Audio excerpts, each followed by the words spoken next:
यार कौन हिला रो सर हिला के गिराइबे का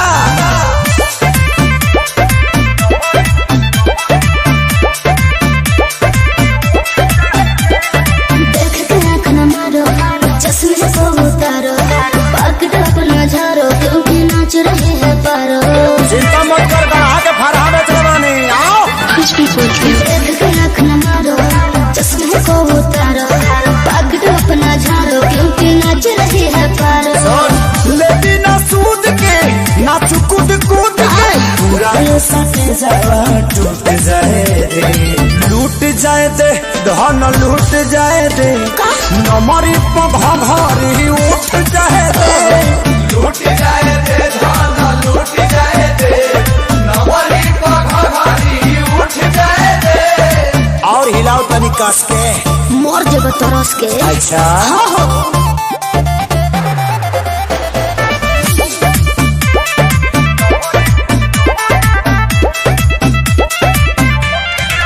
साटा में काटा लेके आहिल बड़ा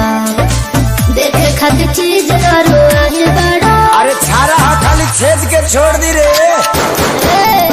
अरे रात भर तो हके ना चाइल गोरिया काहे कि पहिले बा पागल तो हार भोरिया आजो तनिया जुड़े त जिया दुनु है डिलाइट बूत जाए दे लूट जाए दे धन लूट जाए दे नमरी पघरी उठ जाए दे लूट जाए दे धान लूट जाए दे नवरी पघारी उठ जाए दे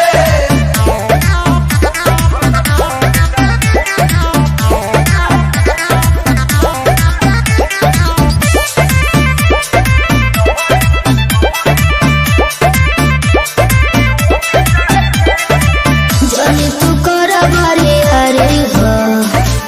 अभी तू रह मन मारी हो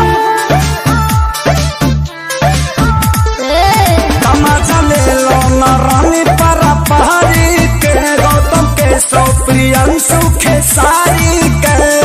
छोड़ता बेचैनी यही खाती आईनी नहीं कौन के मुरुचा छूट जाए दे लूट जाए दे धन लूट जाए दे